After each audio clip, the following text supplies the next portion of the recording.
A few thousand Hindus live in Belgium, and most of them come from India or Nepal.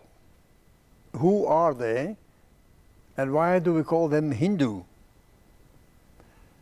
It is perhaps easy to say who is a Christian or who is a Muslim, starting with the belief in the only one God. It's not that easy with the Hindu. After studying Hinduism for nearly 60 years, I have developed my own simple definition. But I'm not sure that all Hindus here or in India will be satisfied with my definition.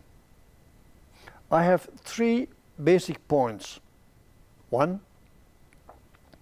A Hindu does not eat beef and has respect for the cow.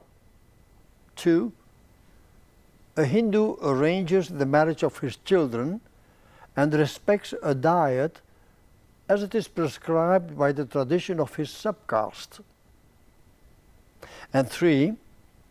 Hindus know that they are born again and again in a different body, basically according to the result of their karma or deeds. These are 3 points: cow, caste, and karma.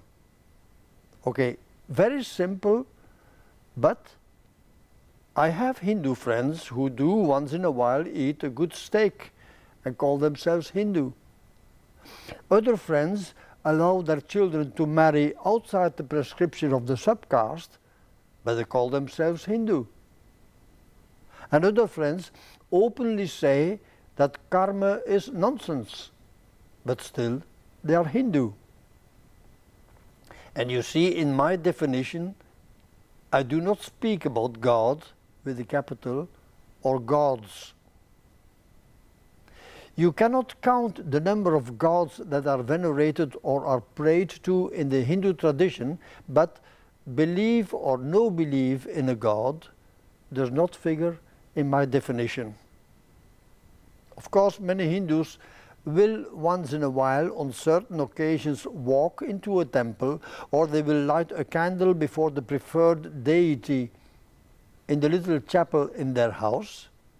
But even if you do not worship any god at all, you may be called a Hindu. I call my definition very simple, but of course it is not that simple. Let us start with the holy cow, who is not holy. The cow is not holy, but for the farmer who works on the fields since thousands of years and who needs a cow to produce calves, the cow is somehow sacred and definitely not to be eaten. And this is typical for the Hindu tradition. If there is a taboo on the material level, that taboo is lifted to a higher level, with the result that killing a cow or neglecting a cow goes against a cosmic order. We should also not ignore the fact that since a few centuries, the taboo against eating the meat of a cow has become a political issue since the arrival of the Muslims from the 15th century onwards. Muslims do kill cows, we Hindus do not. That became a political slogan. In India, many Hindus resent very much the Muslim tradition of saying Allahu Akbar, God is great, at the moment when they kill a cow or a sheep. For many Hindus in India, a cow may be respected as much as an older member of the family, or with some families as a lower deity in the Hindu pantheon. There are numerous quotes of Mahatma Gandhi expressing his respect for the cow. I quote only one. Quote, "The protection of the cow is the gift of Hinduism to the world. Hinduism will live as long as there are Hindus to protect the cow. Hindus will be judged not by their sacred signs on the forehead, not by the correct chanting of mantras, not by their pilgrimages, not by their observance of the caste rules, but they will be judged by their ability to protect the cow. End of the quotation of 1921. Let me bring now the second point of my definition. Hindus know that they are born again and again in a different body, in a particular caste, basically according to the result of their karma or deeds. Everyone will understand that about caste and karma, hundreds of books have been published. And also it is a phenomenon that has caused many stupid statements and a lot of prejudice. If I dare to say something about the caste system of the Hindus, I do this with this warning. An analysis of the caste system may be correct for one region, but not for another region. For one village, but not for the next village. For one religious group, but again not for another, and so on.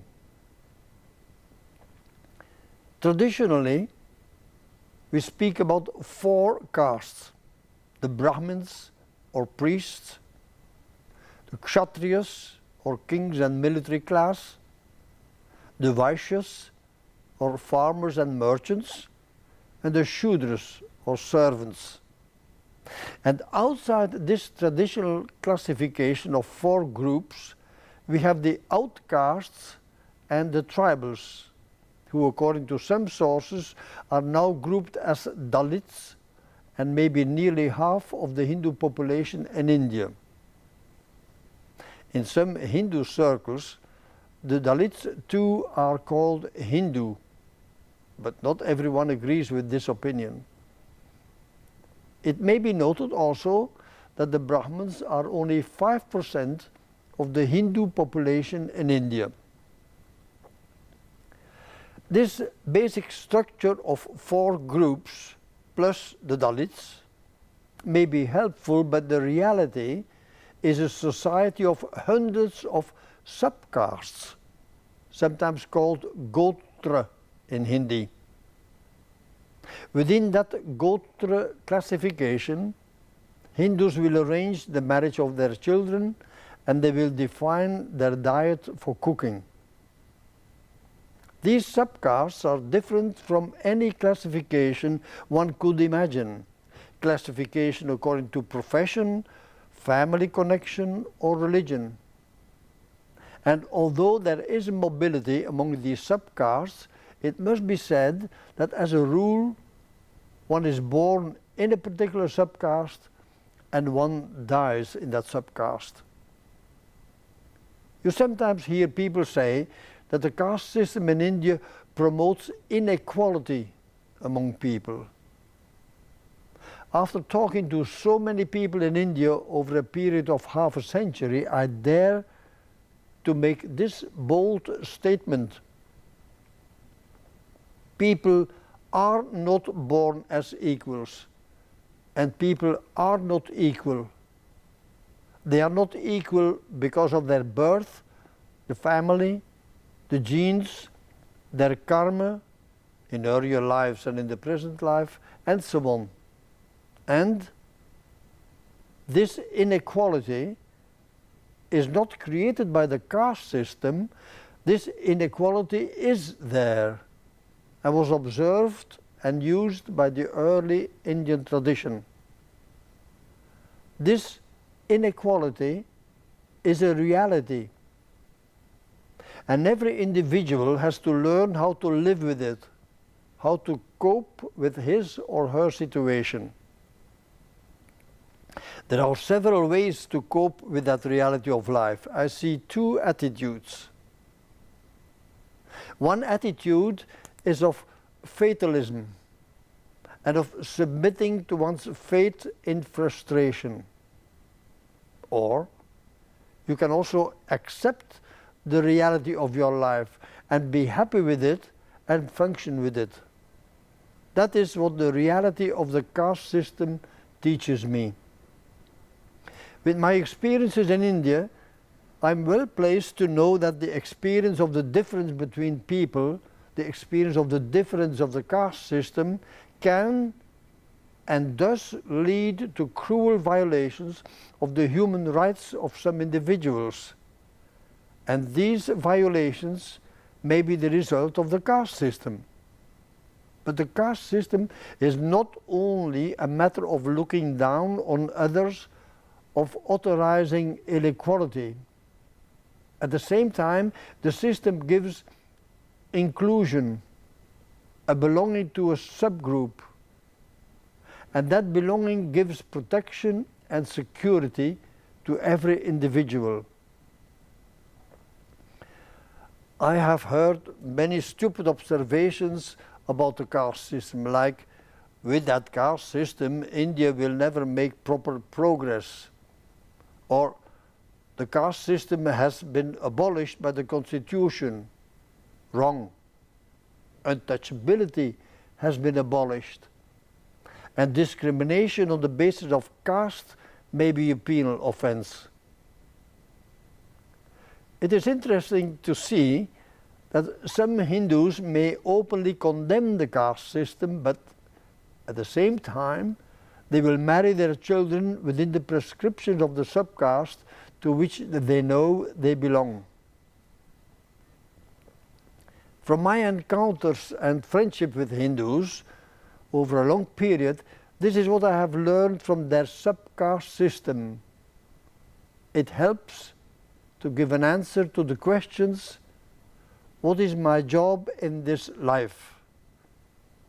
What is expected from me in this body at this moment in history? Can it help to accept your situation in a positive way if you know that your destiny is in the hands of God, or that it is the result of your karma, your own deeds? One interesting way to get to know Hinduism is a long train journey in India.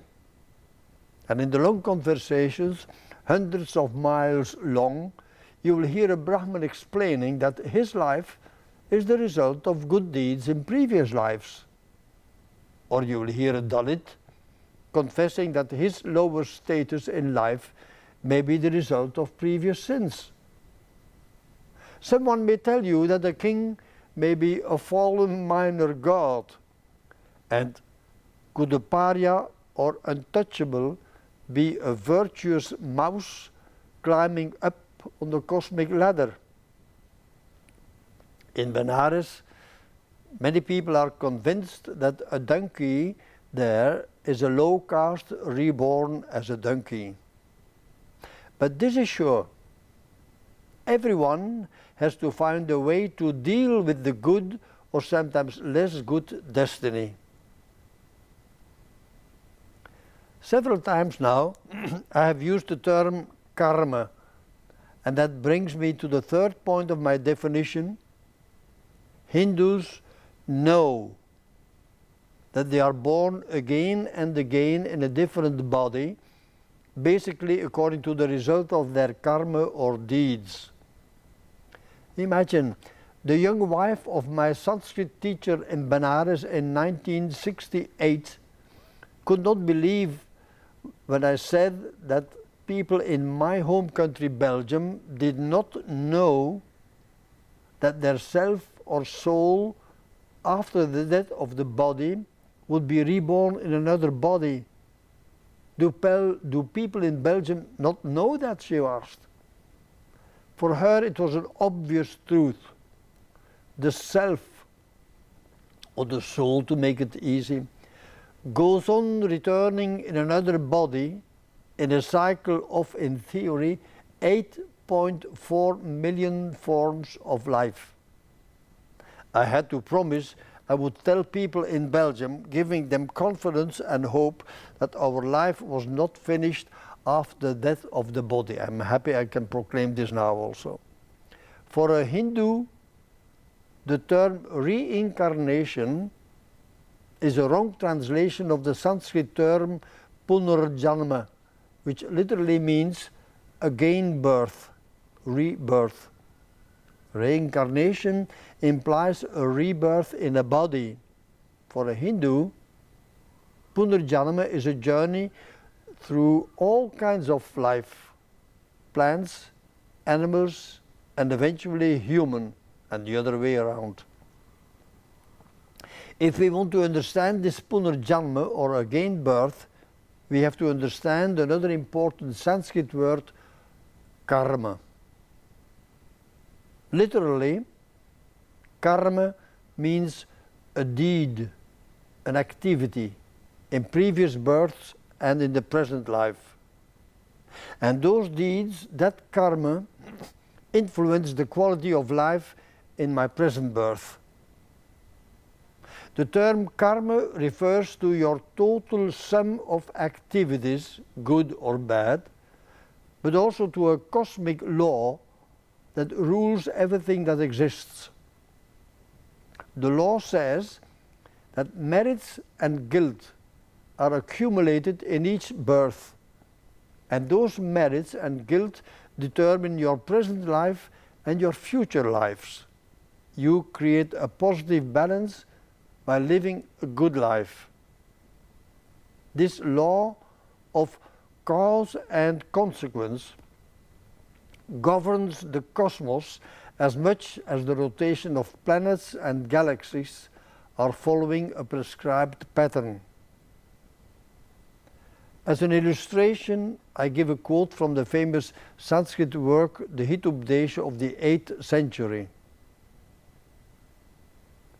Quote, "One friend only will follow you when you die.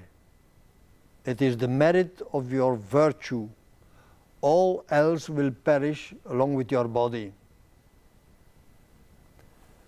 Most Hindus believe that God is concerned with the cosmos and with every mortal, with every flower, but also the gods have to follow this law of cause and consequence, and therefore even the God you worship or pray to cannot change this cosmic law of karma regarding you. And then questions come to the mind immediately, like, if God is good and almighty, why does he allow all this suffering among humans? Or why should I pray to a God who cannot change my fate? For the Hindu believer, this is the answer. God is good, and in his goodness he goes on creating new worlds and universes and creatures. And in this way God gives a chance to all souls, all selves, to find a new body, to atone for past evil acts, or to improve the positive credit which you carry. All that is in view of mukti, or liberation, which is the ultimate aim of our existence. For many believers, in the presence of God in our lives, it is clear that belief in God also leads to a more ethical life and better karma. This is sure. If you have a happy life now, you are being rewarded for good deeds in your previous lives, and the other way around. Of course, the law of karma implies that not all consequences are experienced in one life, and therefore rebirth is essential. Most Hindus will accept this simple definition of karma and rebirth. The 8.4 million rebirths are a theoretical figure for, let us say, innumerable.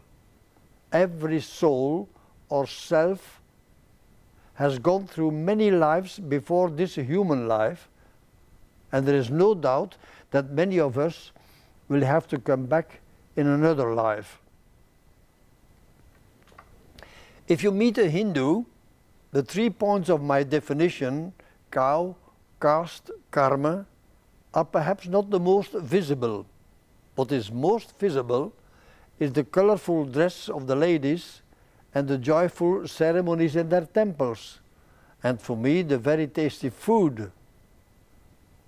To conclude, let me point out that Hinduism is a very old philosophical and religious tradition with an enormous variety of beliefs and rituals. This variety is perhaps most visible in the types of ritual with which a Hindu worships his or her preferred deity, the Ishtadev. This preferred deity, this Ishtadev, may be a male god, Ganesh, or Krishna, or Ram, and so on, or a goddess, Radha, Durga, and others. A ritual may be very simple or very complex, performed by a learned Brahmin, but the aim of the ritual is the same everywhere. The ritual is meant to lift a person from the material level to a spiritual level. A current misconception about Hinduism is the belief that Hindus worship many gods.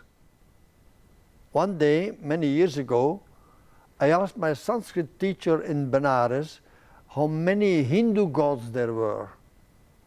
He replied with the question, "How many Hindus are there now?" I said, "About 500 million. And he continued, "Then there must be about 500 million gods." I dare to say that in general, a Hindu prays to one God with a capital, that he worships one God, and each god or deity he prays to is a path to that unknown one God. I said earlier that most Hindus have a preferred deity, or Ishtadev. And it may happen that members of one family have a different Ishtadev. That should not be a cause for conflict, because each preferred God is identified with all the qualities of the unknown God with the capital, and one deity should not be a rival for another deity. Religious wars, as they were waged between Catholics and Protestants in Europe, or between Shia and Sunni Muslims, cannot exist in Hinduism. Hindus proclaim the unity of God as much as they accept variety in worship. When we look at the worship in Hindu temples, we notice a difference between the temples dedicated to Shiva and those dedicated to Vishnu or to Krishna or to another deity. Worship in a Hindu temple may be very lively, but it is not a must, like the weekly Mass on Sunday for Christians or the Friday prayer for Muslims. I have read hundreds of beautiful personal prayers currently sung in temples. Let me give you one only to conclude. In my meditation, I gave you a form, O God without form. In beautiful verses, I sing about you, O God, who cannot be described. On pilgrimage to specific places, O God, I deny that you are everywhere. Lord of this universe, please forgive me my shortcomings.